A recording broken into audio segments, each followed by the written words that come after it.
스가랴 4장. 전령천사가 다시 나를 불러 주목하게 했다. 마치 깊은 잠에서 깨어난 듯 했다. 그가 말했다. 무엇이 보이느냐? 내가 대답했다. 윗부분에 그릇이 달린 숭금 등잔대가 하나 보입니다. 그 그릇에 7개의 등잔이 붙어 있는데 각 등잔이 그릇과 관으로 연결되어 있습니다. 그리고 그릇 양편으로 올리브 나무가 한 그루씩 서 있습니다. 내가 물었다. 이것은 무슨 의미입니까? 전령천사가 말했다. 모르겠느냐? 내가 말했다. 모르겠습니다. 그러자 그가 말했다. 수룹바벨에게 주시는 하나님의 메시지다. 이것은 내가 힘으로 몰아붙일 수 있는 일이 아니다. 오직 내 영으로만 되는 일이다. 만군의 하나님께서 말씀하신다. 그러니 큰 산아, 내가 무엇이냐? 수룹바벨 옆에서 너는 모래성에 지나지 않는다. 그는 성전에 머릿돌을 놓을 것이며 그날 크나큰 함성이 울리리라. 그 후 하나님의 말씀이 내게 임했다. 스룹바벨이 성전 건축을 시작했고 그가 그 일을 완성할 것이다. 그날 온 백성이 만군의 하나님께서 너희에게 말씀을 주셨음을 확실히 알게 될 것이다. 미약한 출발이라고 이날을 경멸하는 자가 있느냐? 스룹바벨이 마지막 돌을 놓는 날에 감히 그를 비웃는 자 없을 것이다. 전령천사가 앞에 환상을 다시 보이며 말했다. 7 등잔은 탐조등처럼 세상의 어두운 구석구석을 탐색하는 하나님의 눈이다. 그러면 등잔대 양쪽의 2 올리브 나무는 무엇입니까? 내가 물었다. 그것은 무엇을 의미합니까? 또 등잔에 기름을 흘려보내는 올리브 나무의 2 가지는 무엇을 의미합니까? 전령천사가 말했다. 깨닫지 못하겠느냐? 내가 말했다. 모르겠습니다. 그가 말했다. 그것은 온 땅의 주인이신 분 옆에 서서 온 세상에 금 등잔 기름을 제공해 주는 2 사람이다. 5장. 다시 고개를 들어보니 놀랍게도 날개를 단 책이 보였다. 날아가는 책이었다. 전령천사가 내게 말했다. 지금은 무엇이 보이느냐? 내가 말했다. 날아가는 거대한 책 한 권이 보입니다. 길이가 9m, 너비가 4.5m나 됩니다. 그가 내게 말했다. 이 책은 온 세상 모든 도둑과 거짓말쟁이들에게 내려지는 판결이다. 책의 처음 절반은 도둑에 관한 내용이고 나머지 절반은 거짓말쟁이에 관한 내용이다. 내가 이것을 보냈다. 만군의 하나님의 포고다. 이 판결이 모든 도둑과 거짓말쟁이의 집에 빠짐없이 날아들 것이다. 집 하나하나에 내려앉아 기둥과 돌을 허물어뜨릴 것이다. 전령천사가 나타나서 말했다. 위를 보아라. 무엇이 보이는지 말해보아라. 내가 말했다. 대체 저것이 무엇입니까? 그가 말했다. 모든 곳, 모든 자의 죄를 담고 어디론가 가는 양동이다. 그때 나무로 만들어진 양동이 뚜껑이 열리고 한 여자가 그 속에 앉아있는 모습이 보였다. 그가 말했다. 이 여자는 악독이다. 밖으로 나오려는 그녀를 그가 다시 양동이 속으로 밀어넣고는 납뚜껑을 단단히 고정시켰다.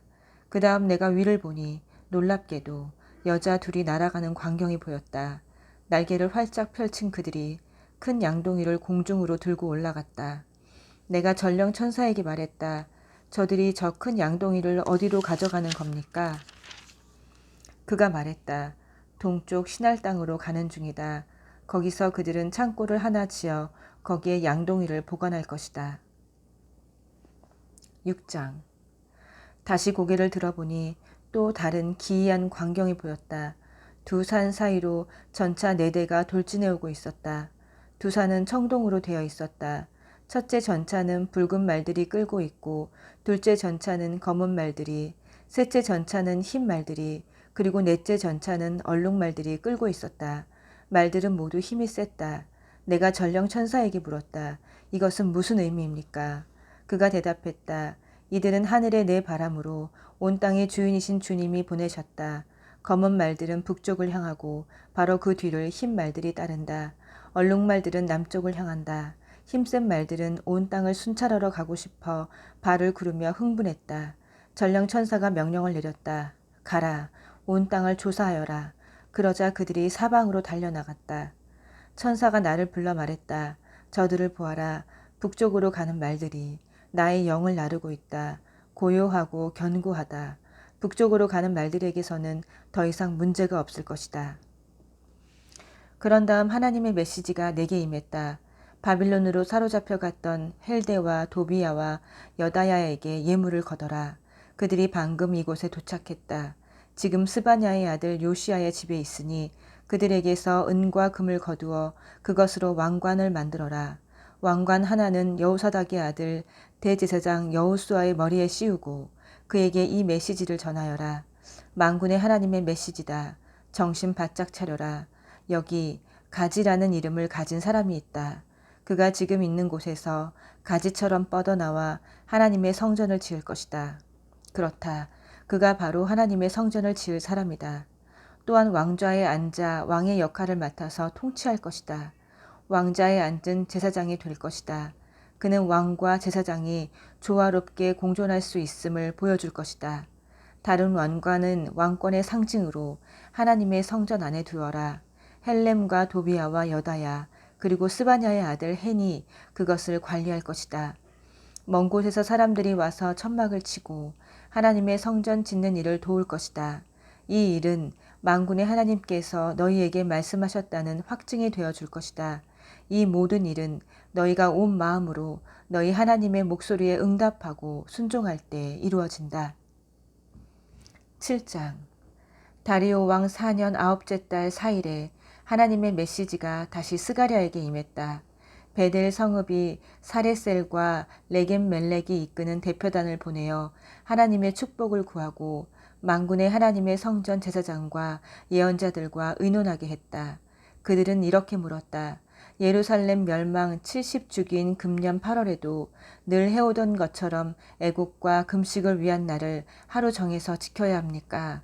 그러자 만군의 하나님께서 내게 메시지를 주셔서 그들 곧 백성 전체와 제사장들에게 전하게 하셨다. 너희는 과거 70년 동안 5째 달과 7째 달에 금식의 날을 정하여 지켜왔다. 그런데 너희가 정말 나를 위해 그 일을 했느냐? 축제일들을 지킨 것이 정말 나를 위한 일이었느냐? 아니었다. 나는 사람에게 관심이 있는데 너희는 종교에 관심이 있다. 이 일에 대해 너희에게 새로 해줄 말은 없다. 예루살렘이 사람들로 북적이는 번창한 도성이었을 때 그 주변에 있던 네겝과 스불라까지 사람들로 가득했을 때 이미 예언자들이 내 메시지를 전하지 않았느냐? 이는 하나님께서 스가랴에게 주신 메시지다. 그렇다. 지금도 메시지는 동일하다. 만군의 하나님이 그때도 말했고 지금도 말한다. 서로 정의롭게 대하여라. 너희 이웃을 사랑하여라. 서로 자비를 베풀어라. 과부들, 고아들, 나그네들, 가난한 이들을 착취하지 마라. 서로 음모와 계략을 꾸미지 마라. 그것은 악이다. 그러나 어떠했느냐? 너희 조상들이 그 말씀을 들었느냐? 그렇지 않다. 그들은 이를 악물고 반항했다. 귀를 닫았다. 그들은 하나님의 계시에 마음을 굳게 닫았고 이전 예언자들이 만군의 하나님의 명령을 받아 전했던 성령 충만한 설교에 대해 마음을 굳게 닫았다. 그래서 하나님께서 노하셨다. 정말로 노하셨다. 그분이 그들에게 명확히 전하신 말씀을 그들은 한마디도 듣지 않았다. 이는 만군의 하나님의 말씀이다. 그들이 내 말을 듣지 않는다면 나도 그들의 말을 듣지 않겠다. 내가 그들을 사방으로 흩어버렸다. 그들은 나그네 신세가 되어 타지를 떠돌았다. 약속의 땅은 잡초와 깡통과 엉겅퀴만 무성한 공터가 되었다. 생명의 흔적조차 찾을 수 없었다. 그들은 꿈의 땅을 황무지로 바꾸어 놓았다. 아멘.